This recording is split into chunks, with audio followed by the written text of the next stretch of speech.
Hello everyone and welcome back to Monster Hunter Generations Ultimate Prowler Only. Last time we took on Drake Queen Rathian, and this time we'll be taking on Stonefist Hermitaur. Now, right off the bat here, Stonefist has a weakness to thunder. We will not be using our thunder weapon though, because we also have to fight a Rajang in Stonefist Cross. Rajang, being a thunder monster, is completely immune to thunder status, or thunder element, not status. So, instead, whenever we have multiple monsters of differing elemental weaknesses, we go ahead and opt for Blast. Sometimes it's not the best thing to use Blast. It might just sometimes be better to outright kill the healthier target with the better element and then use a weaker or slightly less effective element on the second monster. Since the elemental weaknesses are so varying on these two monsters, we can't really choose that, so we're going to have to settle for Blast here. Now we'll be using the final version of the Hellblade weapon, at least in high rank. Has 165 melee attack and 165 boomerang attack, very even on that end.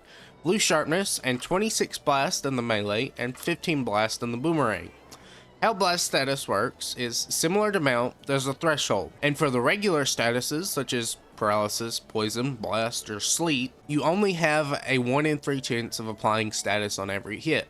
This is fine for our boomerang since they pierce and they got quite a few hits in, so we should be applying quite a bit of status. But, similar to Mount, once we get our first proc off after dealing enough status element, the next status will be harder to trigger, and it'll eventually increase until there's a limit on how far that can increase, and it'll be very, very high and very hard to constantly proc. How Blast works is that once you reach that threshold, you'll do a little explosion from your attack, whatever it may be, and it'll deal some fixed damage. I'm not exactly sure on the exact damage numbers on this, but it's going to be better than just using bad elements on either monster. So, we'll go ahead and equip that. We'll eat our meal for Hurler, see if we get it. We did indeed. And then we'll go ahead and take Stonefist Cross. Has us hunting, like I said, a Stonefist Hermitaur and a Rajang. Alright, we're back at the Forlorn Arena. A very, very common quest for, or a common arena for the high rank deviants. Now, once we get into G rank, Eagle Isle will kind of take that place as the final arena for most deviants, so there will be some outliers there. But for now, it'll be the Forlorn Arena. Now, Stonefist here has some differences, but not many. He's going to do a big jump here. The biggest difference is that he's very big. He's got a very hard claw. His largest claw is incredibly hard, and I don't recommend going for it because you're not going to be dealing very much damage for it. But your best bet is pretty much just going for the head for damage, and if you can't reach the head, go for the legs, because then you can get trips and go for damage that way. I do believe he still has the shell membrane behind the shell once you break that. I don't know if we can pierce this. I don't believe we can. And even if we can, we wouldn't be getting most of our hits off from it. So it's not going to be worth going for that. We're going to go ahead and go for our piercing boomerangs. You can see just kind of these little claw slots here. He's more aggressive for sure, but he's still not too terribly different. He's going to do a shell guard here, which this is fine for us to be able to build gauge off of, since it gives us the same amount of gauge. It just doesn't do any damage to him. Alright, here's a bubble beam. He can move it around. Similar to regular Hermitaur, again, nothing different there. But as I'm attacking, if you see these little dust clouds, that is building up the blast status. As you can see, I can still do it, and if you saw that little explosion there, that means it was proccing. So as you attack here, even whenever he is shell guarding, you can still deal that blast status and do some damage while he's blocking. Go ahead and just try and keep going for the face here. He does like to do this block a lot, and I believe if you're a hunter, and you do a melee attack or something, he can counter off that. You'll always bounce off of it. So just keep that in mind and make sure you don't get caught off guard. I wouldn't even bother trying to attack through it. Just use it as a chance to sharpen or whatnot. Here's a claw spin. Just a very simple attack. Again, not much different. He can do this from guard, this little water beam. So I guess be careful if he starts moving, he's fixing to attack, because he can't regularly just move out of his shell guard. Alright, well, I just lost an acorn there because I'm not paying enough attention. Those claw swaps do come out pretty quickly, so try and get in the rhythm of it. There is a rhythm to it where you can attack between them. I'm just, again, similar to Rathian, not giving him respect because he's not that much different. Here comes a water beam. We'll just dodge into it to deactivate the hitbox. Here comes a big slam. I think we'll actually go for a Mega Boomerang here since he is just kind of at range. Great monster for hovering until he does the shell guard. That is kind of annoying. It's a claw guard, not a shell guard. We will lose out on some damage there, but we should be fine. Here's a water beam. We'll dodge into it. Alright, there's a flinch. That's nice. Again, we're just kind of smacking him while he's in his guard, so it's dealing some damage from the blast, but not really anything from our actual raw. We'll keep going at him here. Here's another guard. Again, he just really likes doing that guard. There's not much we can do other than just attack through it. Again, thankfully, we can just get gauge off of it, and since we don't have to worry about bouncing, that's pretty nice too. And we don't have any sharpness either, so we don't lose that double sharpness from bouncing. We'll dodge that little claw shove. Here's a reach. Didn't actually touch me because I was out of the way of it. Kind of cones inward. Same as the last few hunts. After a certain amount of time, Rajang will appear, so we want to try and get as much damage off as we can while we're free to only have to focus on one target. I'm going to throw this out while he's in claw guard because it should end just as the boomerang gets to him. Indeed it did, and it got a flinch. He's going to do it again, so I'll do my own attack again. He's going to do his water beam though. I'm probably going to take damage from that. Thankfully it's not dealing enough to actually put me in danger of dying, but it is something you just need to be careful about. I think the biggest thing about this guy is that his large claw. Also, here's a horn sweep. That's another thing. That's different from regular Hermitaur. He can use his horn to do quite a few melee attacks.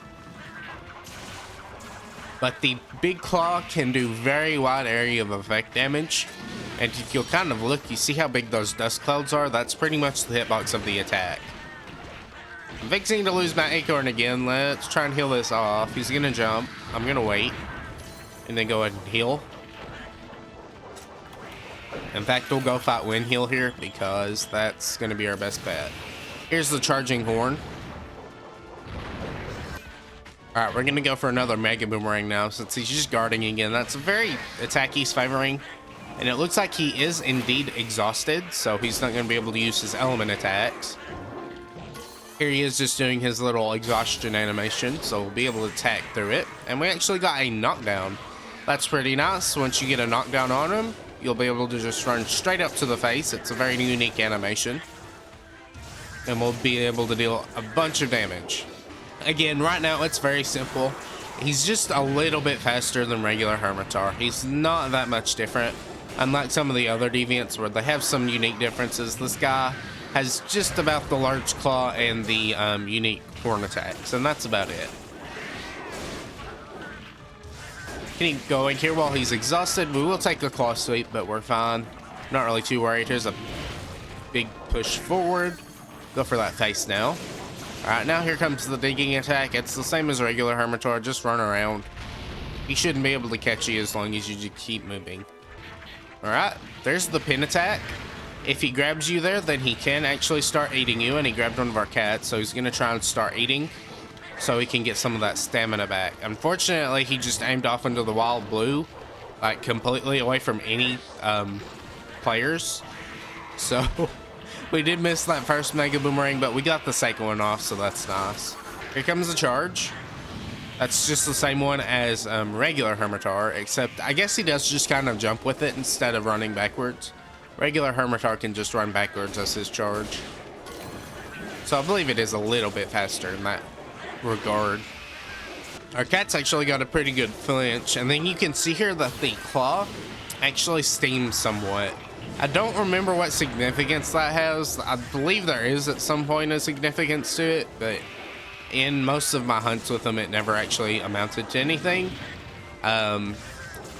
So it's not, again, it's not, I don't know.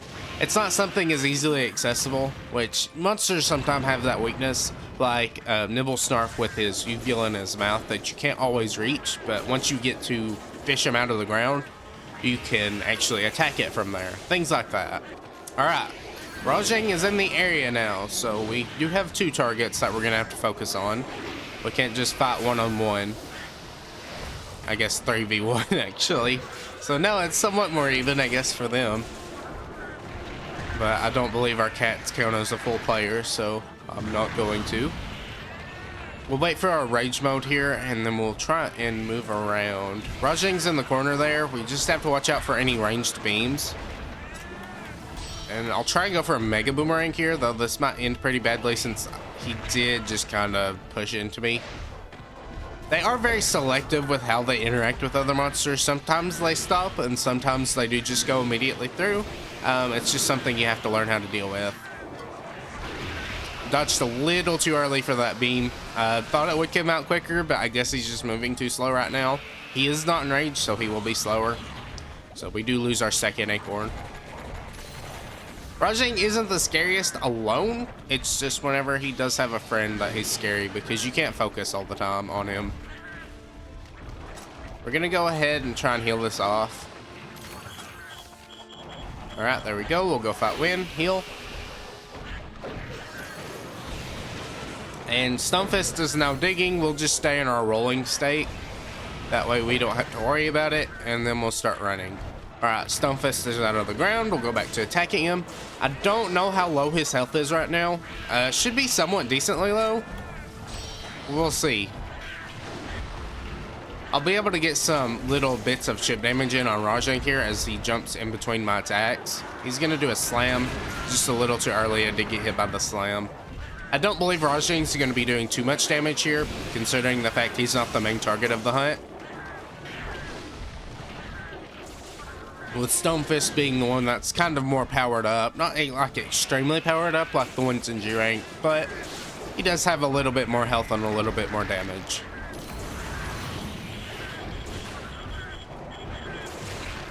Again, I'm just trying to focus the legs here and get some topples. That would very much help out. There's Rajang with his little pound.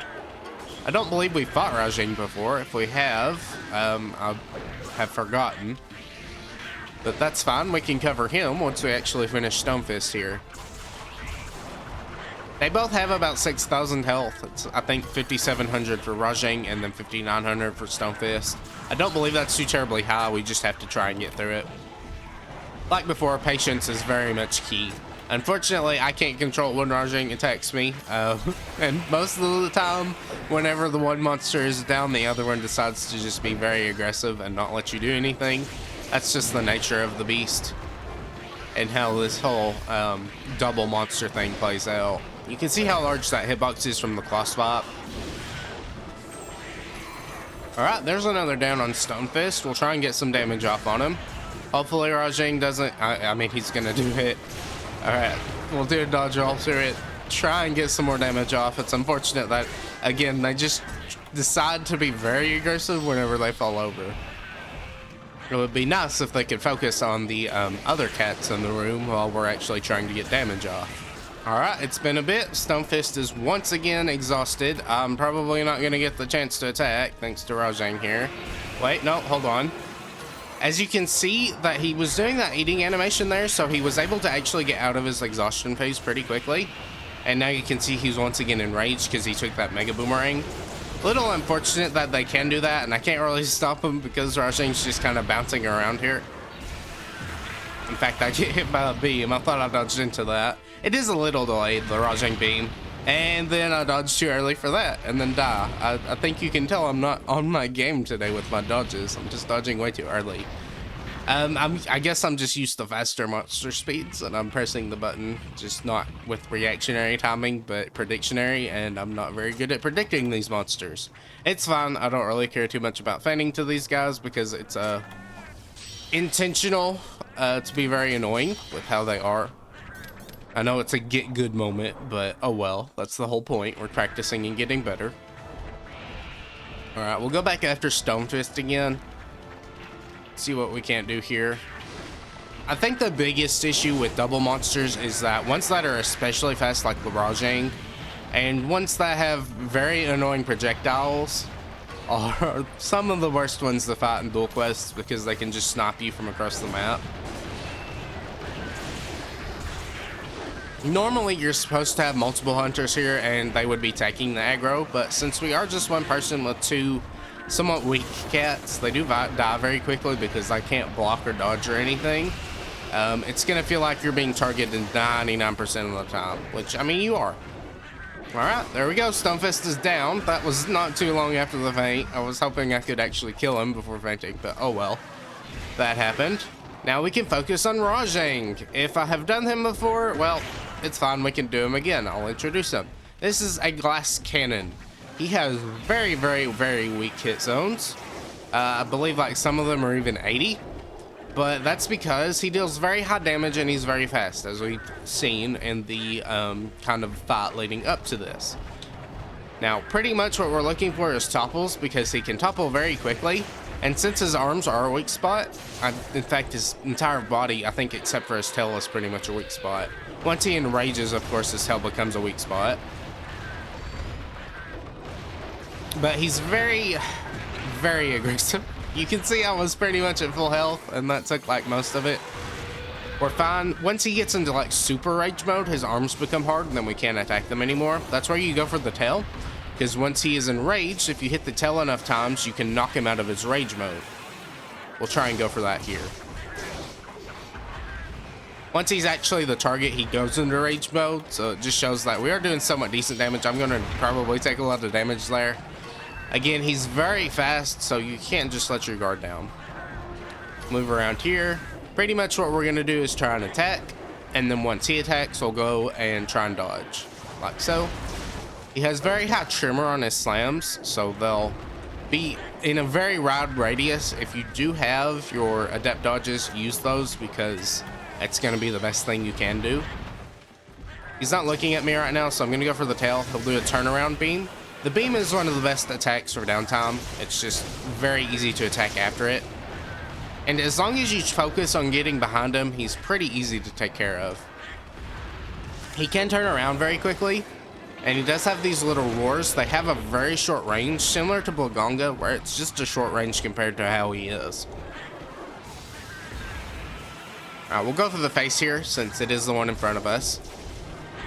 And now that he is just kind of naturally transitioned out of his rage mode, we can go in for some more attacks. I believe the hit zones stay the same for the most part once he's enraged, but we don't have to worry about like losing out on any damage when he's not enraged.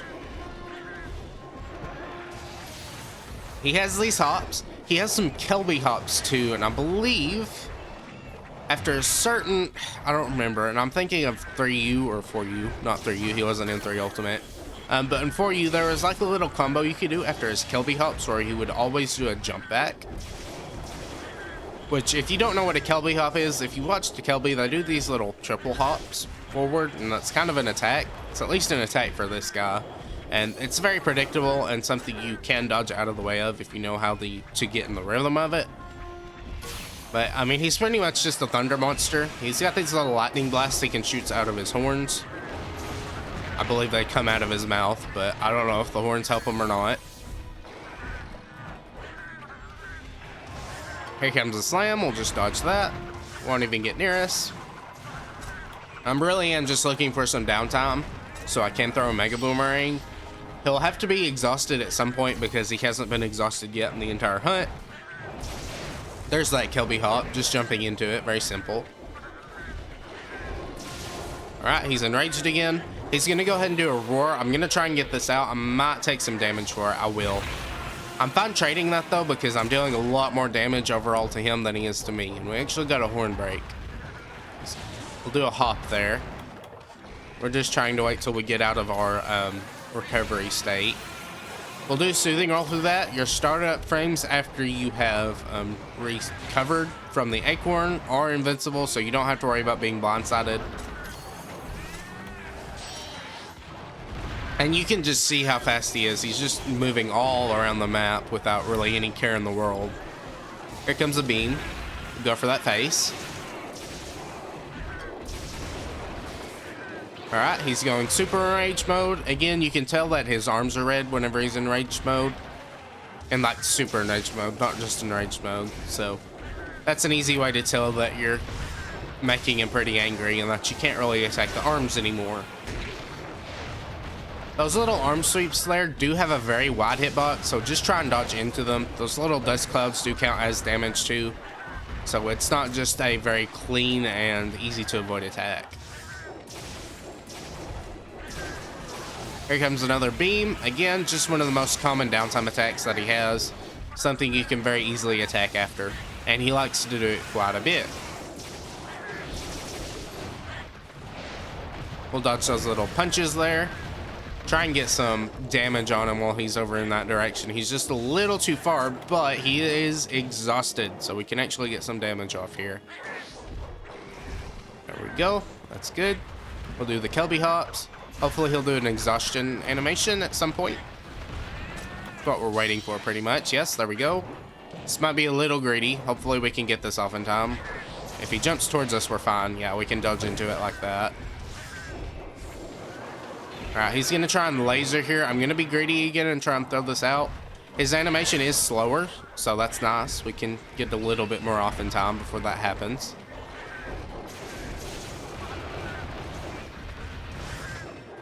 Alright, some more damage is going out. Again, this shouldn't take very long because he is just a glass cannon. He does have a lot of health. He has similar health to Stonefist, but Stonefist had bad hit zones. And this guy has amazing hit zones for what type of monster he is. Alright, here come the punches. I'm just going to try and dodge away. That little punch at the end does do tremor on the ground.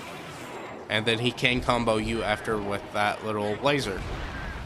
It's not always the laser after that little string of attacks, but it can be something that will do significant damage to you if you're not careful. Dodge into that ground slam. Just gonna try and get some punches off on his face. Not really punches, but boomerangs. They feel like punches sometimes since they can happen so close. Here comes another ground slam. We'll just dodge into it. Getting that tremor is definitely helpful, and just being able to ignore it completely.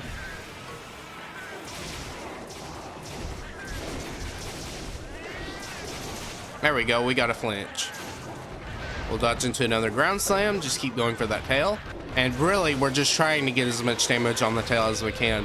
We're not dealing too much damage to him, at least to knock him out of that state, since most of the time we are hitting the back legs and not the tail. Hunters have an easier time of just pinpointing where they want to hit, since they don't have piercing attacks. So you're going to be getting a lot more knockouts from his tail and being able to knock him out of rage mode. There we go, got a knockdown finally. We'll throw this Mega Boomerang out. We're gonna have to do some close range hits with it, and it probably won't deal too much because on the way around he'll probably have moved. But we'll be able to kind of chase him and just keep up with melee damage.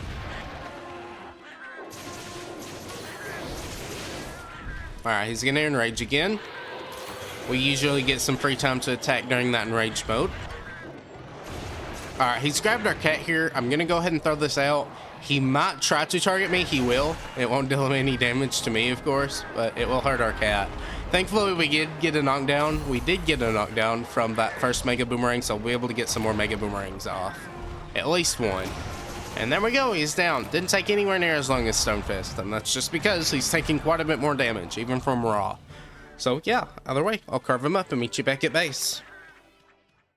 Alright, back in the hub, we'll go ahead and look at that Stonefist weapon. It is a water weapon.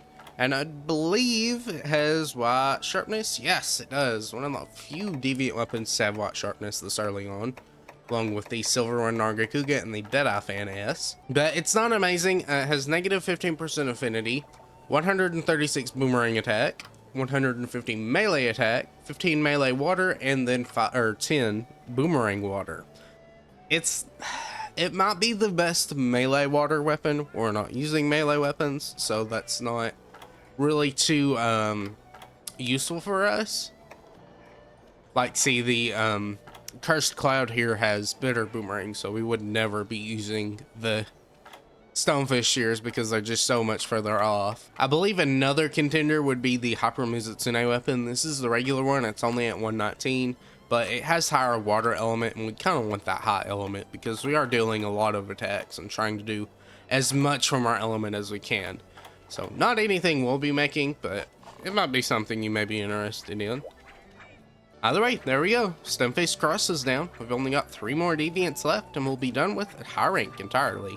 Not like, you know, all of the quests, obviously, but we'll be done with our main goals. And then we'll be able to move into high rank village. Kind of be anticlimactic, but oh well. I'm not too worried about it.